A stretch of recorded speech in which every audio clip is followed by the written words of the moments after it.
Hi, thank you for watching Digging to China. I'm Dongsheng. In 2001, Beijing and Moscow signed the Sino-Russian Treaty of Good Neighborliness and Friendly Cooperation. This treaty was signed after NATO's bombing of Yugoslavia and a direct hit on China's embassy in Belgrade. Today, Russia and China are once more feeling the pressure.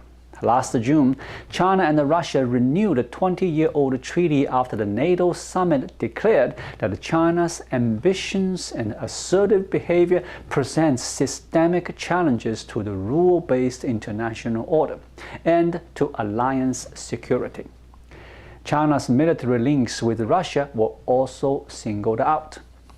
President Vladimir Putin hailed the treaty as a fundamental international legal document that plays a stabilizing role in global affairs, while President Xi Jinping has called it a vivid example of building a new type of international relations and a community with a shared future for mankind. Although it falls short of binding China and Russia into an alliance, it does outline their shared concerns over the current global order. And what may have started as a marriage of convenience has evolved into something much more solid over the years. In the last few months, the narrative of soft alliance or quasi-alliance began to articulate. For example, Alexander Gaboyev, a commentator for the European Council on Foreign Relations, argues that Putin's Russia has made a dramatic turn towards China. And though Russia and China are unlikely to develop a formal alliance, China and Russia may form a kind of soft alliance. Dmitry Trenin is a researcher of the Carnegie Moscow Center. He also argued that in the coming years, Russia-China relations are likely to get appreciably closer, tending toward a quasi-alliance and quasi-integration. There are evidence of how Russia and China have strengthened their relationship. Major gas deals worth hundreds of billions of dollars, bilateral diplomacy, and close military-to-military cooperation. Russia's supplies of resources complement China's appetite.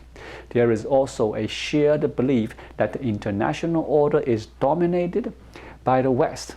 And this international order is trying to contain Russia through an expanding NATO, and it is also trying to contain China through a strong U.S. presence in its neighborhood.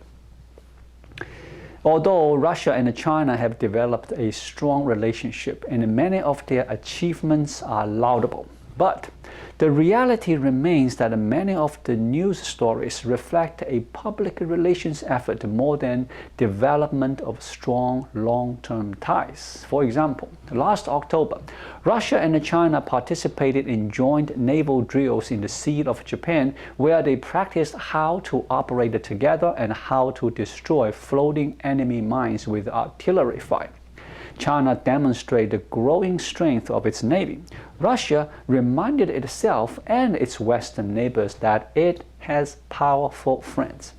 However, the developments in Russo-Chinese relations so far have been focused on the easy aspects of their relationship, namely their anti-Western mentalities and resource complementarities. Whether this marriage of convenience would evolve into an alliance, there needs to be more evidence of cooperation in the areas of potential divisions. There are three key tests. 1.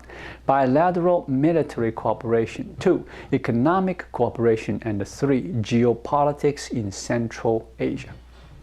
Russia agreed in 2015 to sell China 24 combat aircraft and 4 S-400 surface-to-air missile systems for about $7 billion. It did mark a softening of Russia's attitude to China.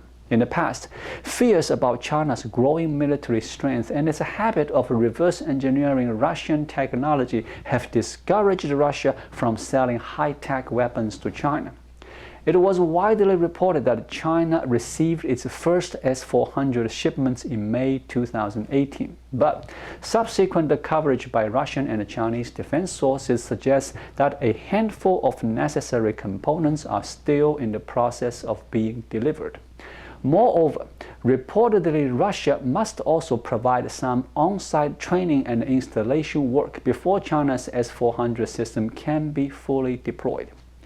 In July 2020, several Chinese news sources reported that the Kremlin has indefinitely postponed all S-400 related deliveries to Chinese armed forces.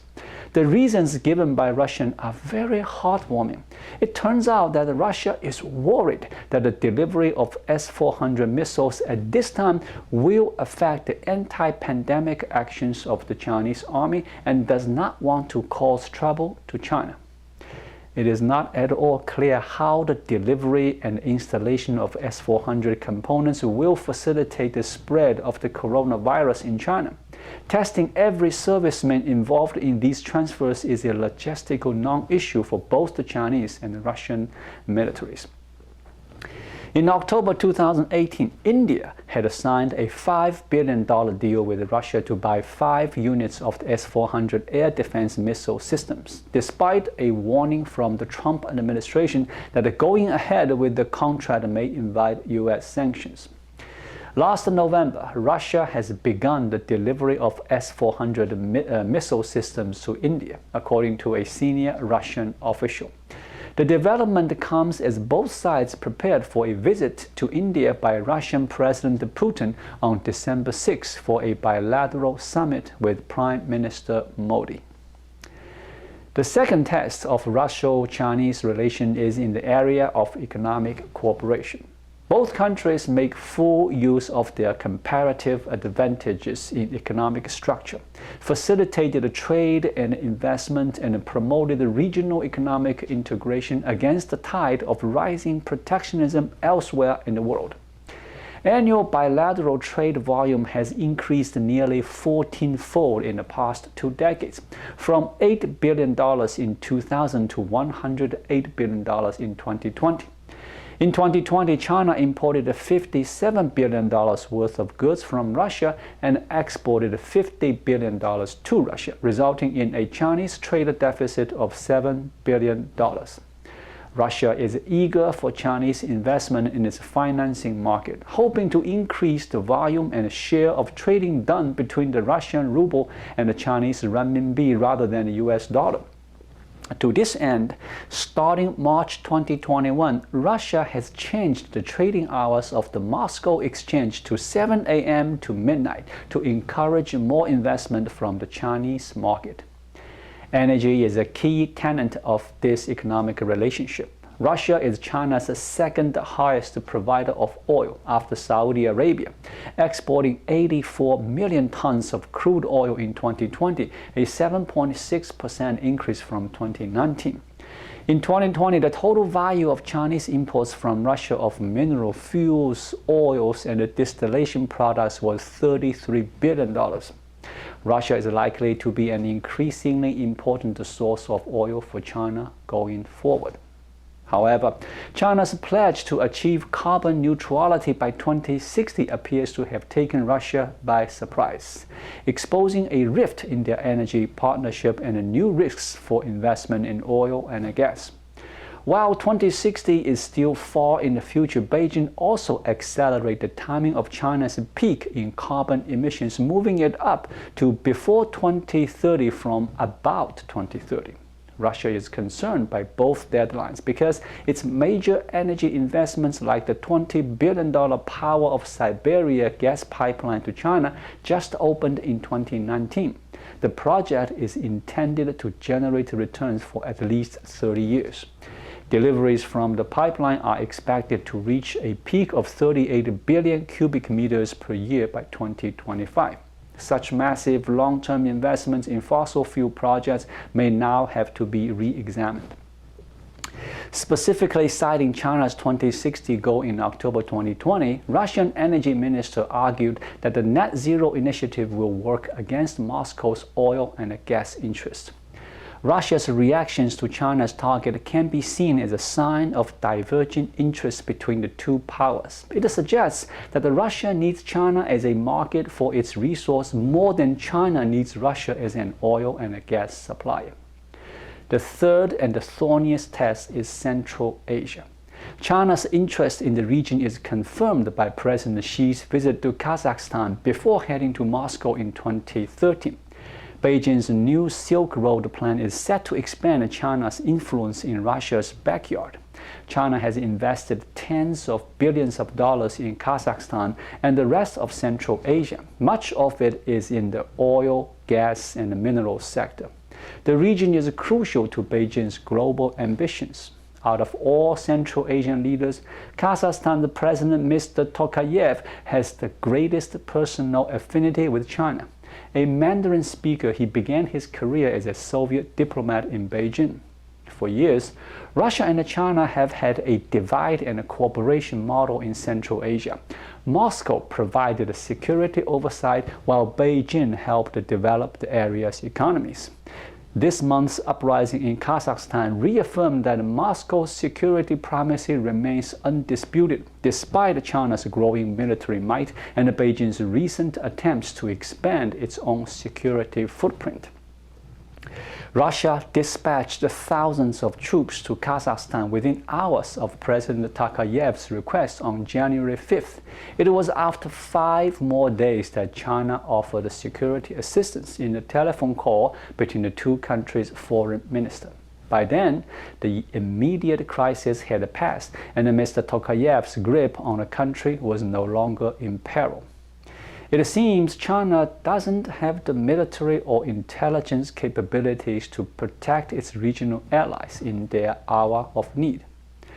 Alexander Gaboyev is a China expert at the Carnegie Moscow Center. He said, China lacks the kind of tools that Russia possesses, such as the airborne troops who speak a language that the locals would understand and who are ready to fly out and help. These Russian paratroopers defend China's own economic interests. They protect a secular, pragmatic, friendly regime that's headed by a sinologist fluent in Chinese. Yet, this overt Russian troop deployment in Kazakhstan has also highlighted new risks for Beijing, and it may end up spurring China to compete with Russia in regional security matters in coming years. Kazakhstan, alongside Kyrgyzstan and Tajikistan, is joined with Russia, Belarus, and Armenia in the Collective Security Treaty Organization, the post-Soviet version of the Warsaw Pact. It was under this security framework that Mr. Tokayev secured the Russian military intervention. Another regional grouping, the Shanghai Cooperation Organization, which includes Central Asian states, Russia, and China, doesn't have a similar military framework.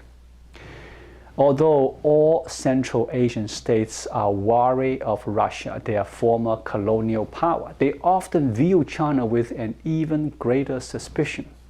While no Central Asian government dared to openly criticize Beijing for its repression of ethnic Uyghurs, Kazakhs, and Kyrgyz in Xinjiang, it is an issue that reverberates within public opinion, particularly in Kazakhstan. The country is home to hundreds of thousands of ethnic Uyghurs who had migrated from China since the 19th century and has also resettled more than 100,000 ethnic Kazakhs from Xinjiang in the past 3 decades. In recent years, there have been several protests over Xinjiang outside China's diplomatic missions in Kazakhstan. Kazakhstan crisis shows that Russia still trumps China's power in Central Asia. Thank you for watching. Please leave a comment and subscribe to my channel. Just click the subscribe button right here. I'll see you again shortly.